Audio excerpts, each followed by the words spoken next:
ದಕ್ಷಿಣ ಕನ್ನಡ ಜಿಲ್ಲೆಯ ಬೆಳ್ತಂಗಡಿ ತಾಲೂಕಿನ ಶ್ರೀ ಕ್ಷೇತ್ರ ಧರ್ಮಸ್ಥಳ ಮಂಜುನಾಥ ಸ್ವಾಮಿ ದೇವಾಲಯಕ್ಕೆ ಭೇಟಿ ನೀಡುವ ಭಕ್ತರ ಸಂಖ್ಯೆ ದಿನದಿಂದ ದಿನಕ್ಕೆ ಜಾಸ್ತಿ ಆಗ್ತಾನೇ ಇದೆ.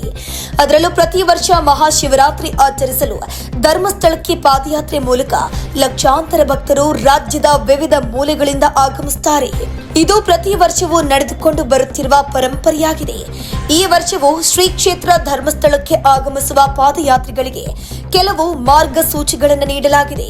ಪಾದಯಾತ್ರಿಗಳು ರಸ್ತೆಯ ಬಲಬದಿಯಲ್ಲಿ ಚಲಿಸಿ, ರಸ್ತೆಯಲ್ಲಿ ವಾಹನ ದಟ್ಟಣೆ ಜಾಸ್ತಿ ಇರೋದ್ರಿಂದಾಗಿ ಕಡ್ಡಾಯವಾಗಿ ಉಡುವ ಬಟ್ಟೆಯ ಬೆನ್ನಿನಲ್ಲಿ, ತೋಳಿನಲ್ಲಿ, ತಲೆಯ ದಿರಿಸಿನಲ್ಲಿ ಪ್ರತಿಫಲಕ ಇರಲೇಬೇಕು. ಪಾದಯಾತ್ರೆಯಲ್ಲಿ ಬರುವಾಗ ಶಿವ ಪಂಚಾಕ್ಷರಿ ಮಂತ್ರ ಪಠಿಸುತ್ತಾ ಬನ್ನಿ. ನೀವು ವಾಸ್ತವ್ಯ ಇರುವ ಸ್ಥಳದಲ್ಲಿ ಮತ್ತು ದಾರಿಯಲ್ಲಿ ಬರುವಾಗ ಉಗುಳುವುದು, ಗಲೀಜು ಮಾಡುವುದು ಇತ್ಯಾದಿ ಮಾಡುವುದರಿಂದ ಇತರ ಸದ್ಭಕ್ತರನ್ನ ಹೀಯಾಳಿಸಿದಂತಾಗುತ್ತೆ. ತಂಗುವ ಸ್ಥಳ, ಅಡುಗೆ ಮಾಡಿದ ಸ್ಥಳವನ್ನ ಸ್ವಯಂ ಸ್ಫೂರ್ತಿಯಿಂದ ಸ್ವಚ್ಛ ಮಾಡಿರಿ. ನೀವು ಬಳಸುವ ಪ್ಲಾಸ್ಟಿಕ್ ಮತ್ತು ಕಸ ಕಡ್ಡಿಗಳನ್ನ ಒಂದು ಚೀಲದಲ್ಲಿ ತುಂಬಿ ತ್ಯಾಜ್ಯ ವಿಲೇವಾರಿಗೆ ಇರುವ ನಿಗದಿತ ಸ್ಥಳದಲ್ಲಿ ವಿಲೇವಾರಿ ಮಾಡಿ. ಪಾದಯಾತ್ರಿಗಳು ಏಕಬಳಕೆಯ ಪ್ಲಾಸ್ಟಿಕ್ ನೀರಿನ ಬಾಟಲಿಗಳನ್ನು ಬಳಸುವ ಬದಲು ಒಂದೇ ಬಾಟಲಿಯಲ್ಲಿ ದಾರಿಯುದ್ದಕ್ಕೂ ವಿವಿಧೆಡೆ ಲಭ್ಯವಿರುವ ಕುಡಿಯೋ ನೀರನ್ನ ತುಂಬಿಸಿಕೊಂಡು ಮರುಬಳಕೆ ಮಾಡಿದ್ರೆ ಪ್ಲಾಸ್ಟಿಕ್ ತ್ಯಾಜ್ಯವನ್ನ ಕಡಿಮೆ ಮಾಡಿದಂತಾಗುತ್ತೆ.